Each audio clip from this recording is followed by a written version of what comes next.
Hello students, हम पढ़ रहे हैं हमारा जो हिस्ट्री का जो थर्ड चैप्टर है, kinship caste and class, page number 61 और टॉपिक नंबर थर्ड के अंदर क्या बताया गया है। अब आपको सोशल डिफरेंसेस, सामाजिक जो भेद थे within and beyond the framework of caste, जो कास्ट के अंदर आते थे या कास्ट के बाहर थे।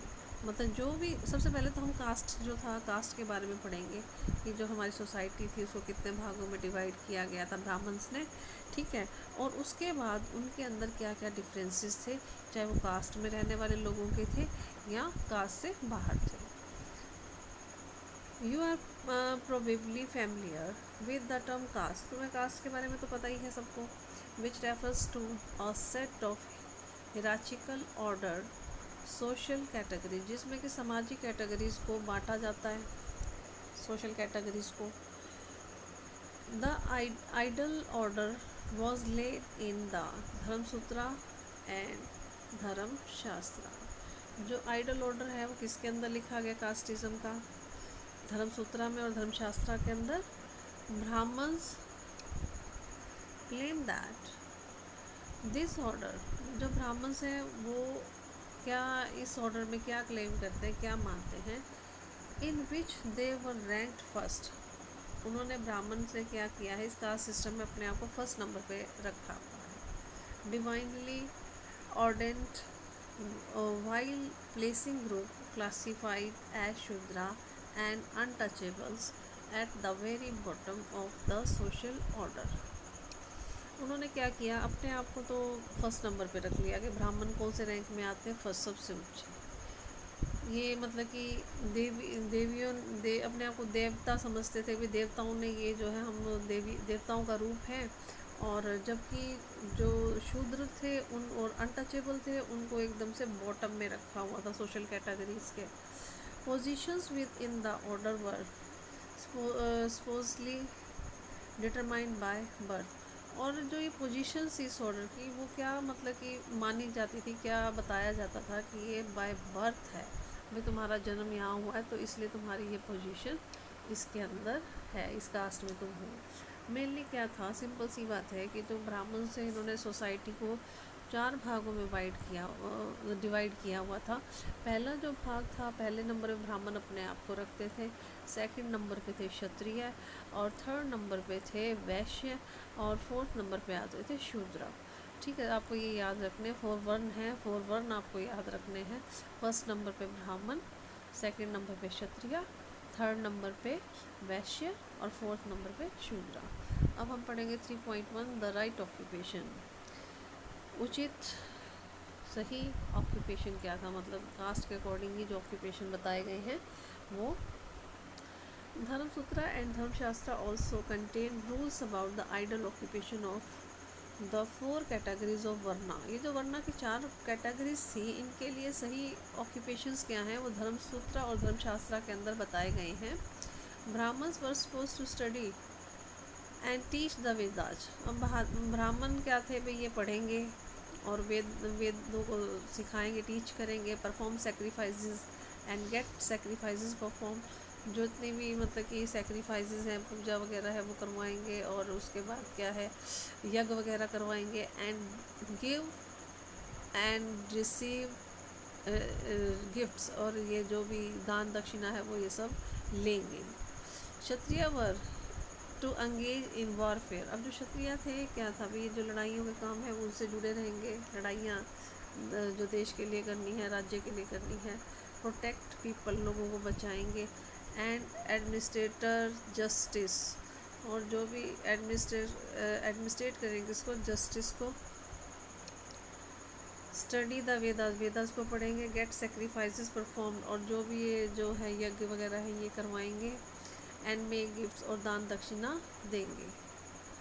The last 3 occupations were also assigned to the Vaishyas. Vaishyas के लेकर आगे के 3 जो ऑक्यूपेशंस हैं वो भी बताए गए हैं।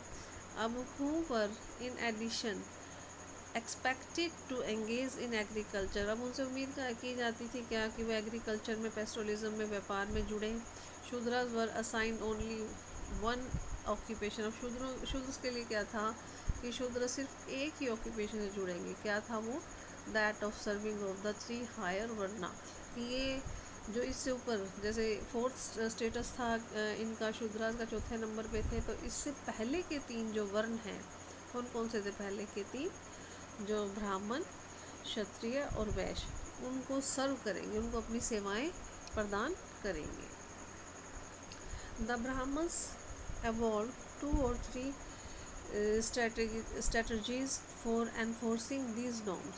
2 और 3 स्ट्रेटजी जो थी ब्राह्मण्स ने अपनाई, ये जो नियम कायदे बनाए थे इनको एनफोर्स करने के लिए।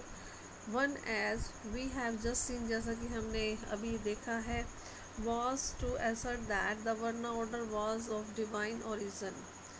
भाई तुम जो ये मतलब जहाँ पैदा हुए उसकी वजह से जो है ये वर्ना के ऑर्डर जो है वो बनाए गए हैं। They advise king to, second क्या था, they advise king to assure that these norms were followed within their kingdom. दूसरा वो राजा को ये एडवाइस देते थे कि राजा इस चीज़ को इंश्योर करे कि उसके किंगडम में इन नियम कायदों को माना जाएगा। और तीसरा तरीका क्या था, they attempt to persuade people that their status was determined by birth. और लोगों को ये मतलब कि समझाने की वो कोशिश करते थे कि उनका ये जो स्टेटस है उसकी पहचान किसकी वजह से, बर्थ की वजह से, किस कास्ट में वो पैदा हुए हैं इसकी वजह से ही उनका ये स्टेटस है। However this was not always easy, हालांकि ये बात हमेशा ही आसान नहीं होती थी। So prescriptions were often reinforced by the stories told in the Mahabharata and other text. जैसे इस प्रकार की जो भाई कई लोग नहीं मानते थे, इन चीज़ों में बिलीव नहीं करते, तो इस प्रकार की जो हमें लिखे हुए लेख हैं वो महाभारत में और दूसरे टेक्स्ट जो हैं उनके अंदर पढ़ने के लिए मिलते हैं।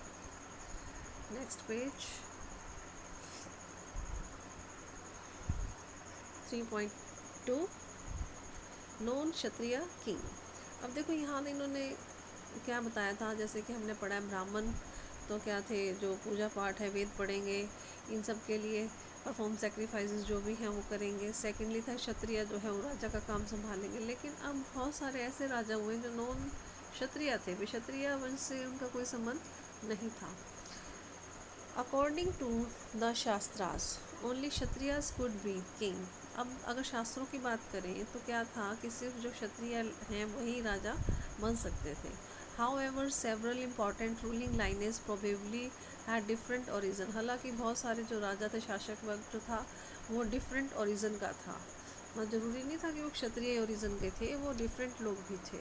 The social background of the Mauryas. अब मौर्यज के अगर सोशल बैकग्राउंड के बारे में हम यहाँ पर देखते हैं, who ruled over a large empire, जिन्होंने कि बड़े एम्पायर के ऊपर रूल किया था, has been voted डिबेटली।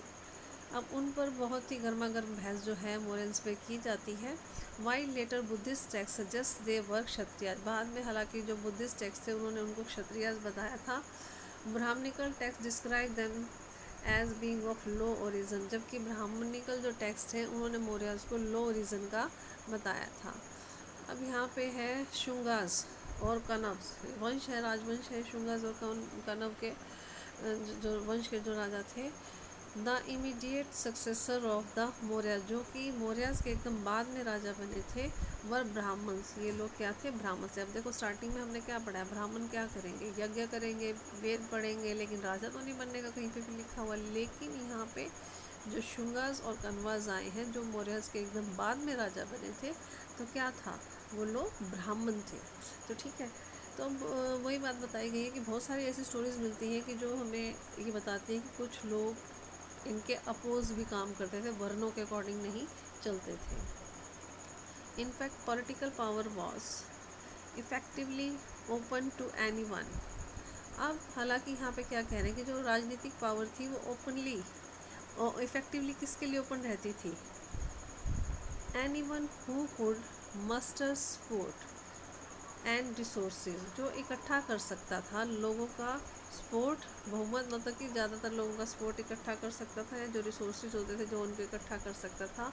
And rarely depended on birth as a Kshatriya, चाहे वो फिर मतलब कि डिपेंड नहीं करता था कि वो चाहे वो क्षत्रिय है या कोई और है, सिर्फ मतलब कि उसको सपोर्ट लेना होता था, ज़्यादा से ज़्यादा उसके पास सपोर्ट हो और ज़्यादा से ज़्यादा रिसोर्सेज हो। तो ये दो चीज़ों पे डिपेंड करता था कि राजा कौन बनेगा। Other rulers such as the Shakas who came from Central Asia. अब जो दूसरे रूलर्स थे जैसे कि शक जो कि सेंट्रल एशिया से आए थे, वर रिगार्डेड एज मलेच। उनको क्या कहा गया है, जो मलेच है वो उनको कहा गया है।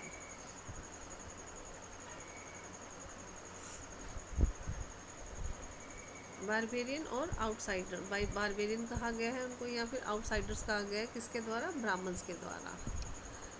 However, one of the earliest inscription in Sanskrit described how Rudradaman, हालांकि जो एक पहले की जो इंस्क्रिप्शन है संस्कृत की वो क्या बताती है कि किस प्रकार से जो रुद्रदमन है, द बेस्ट नोन शक रूलर, जो कि बहुत ही अच्छा मतलब जाना जाता है शक रूलर के तौर पे, रीबिल्ट सुदर्शन लेक, उसने किस प्रकार से जो सुदर्शन लेक है उसको बनाया था 2nd सेंचुरी के अंदर। This suggest that powerful mleccha were familiar with Sanskritic tradition. ये हमें क्या सजेस्ट करता है कि जो पावरफुल मलेच थे वो भी सांस्कृतिक जो ट्रेडिशन था उससे फैमिलियर थे, उसके ज्ञाता थे और उसकी जानकारी उनको थी। It is also interesting that the best known ruler of the Satavahana dynasty, अब ये भी बहुत ही इंटरेस्टिंग है, ये भी इसके बारे में हम पढ़े, जो बेस्ट रूलर थे सातवाहना डायनेस्टी के, गौतमीपुत्र श्री सातकनी, जो श्री सातकनी था, claim to be both a unique Brahmana, जो कि कहता था कि अपने आप में बहुत यूनिक ब्राह्मण है, and A destroyer of the pride of Kshatriyas, और उसने क्या किया था, जो क्षत्रियों की प्राइड थी, जो मान सम्मान था, उसको डिस्ट्रॉय किया था। He also claimed to have ensured that there was no intermarriage amongst members of the four वर्णा, अब उसने ये भी इंश्योर किया था कि कोई इंटर मैरिज नहीं होगी चारों वर्णों में आपस में। एट द सेम टाइम, और ठीक उसी समय, he entered into the marriage alliance with the किन ऑफ रुद्रदमन, जो रुद्रदमन का परिवार था उसके साथ उसने पारिवारिक अपने संबंध जो थे शादी से बनाए थे। As you can see from this example, अब इन एग्जाम्पल से तुम्हें क्या पता चलता है, integration within the framework of caste, अब कास्ट का जो फ्रेमवर्क है उसके अंदर ही इंटीग्रेट होकर रहना, मतलब बने रहना, was often a complicated process, ज़्यादातर क्या होता था, कॉम्प्लिकेटेड प्रोसेस होता था। The Satavahana claim to be Brahman, Satavahana क्या थे, ब्राह्मण थे। Whereas according to the Brahmana, अब जबकि ब्राह्मणों के अनुसार अगर हम बात करें तो जो राजा कौन होना चाहिए, क्षत्रिय, ठीक है। तब यहाँ पे जो सातवाहना के कौन थे, ब्राह्मण थे, लेकिन क्या बने, राजा बने। They claim to uphold the fold varna order, अब वो मतलब जो चारों वर्ण के जो ऑर्डर थे उसको क्लेम तो कहते हैं कि उसको बना के रखना है, but entered into marriage alliance with people who were suppose to be excluded from the system, लेकिन वो अपना एक मैरिज अलायंस मतलब उस मैरिज सिस्टम में घुस जाते थे जिन लोगों को कि कास्ट जो इस सिस्टम से बाहर रखा जाता था, कास्ट सिस्टम से। And as we have seen, जैसा कि हमने देखा है, they practice endogamy instead of the exogamous system, वो एंडोगैमी सिस्टम भाई अपनी ही जो अंदर कास्ट के होते थे उसके अंदर शादी करते थे, बजाय कि एक्सोगैमियस बाहर के सिस्टम से, जो कि रिकमेंड किया जाता था ब्राह्मणिकल टेक्स्ट के अंदर, ठीक है। तो आज हम इतना ही करेंगे, यहाँ तक अगर किसी की प्रॉब्लम हो मुझसे डिस्कस कर लेना। Thank you.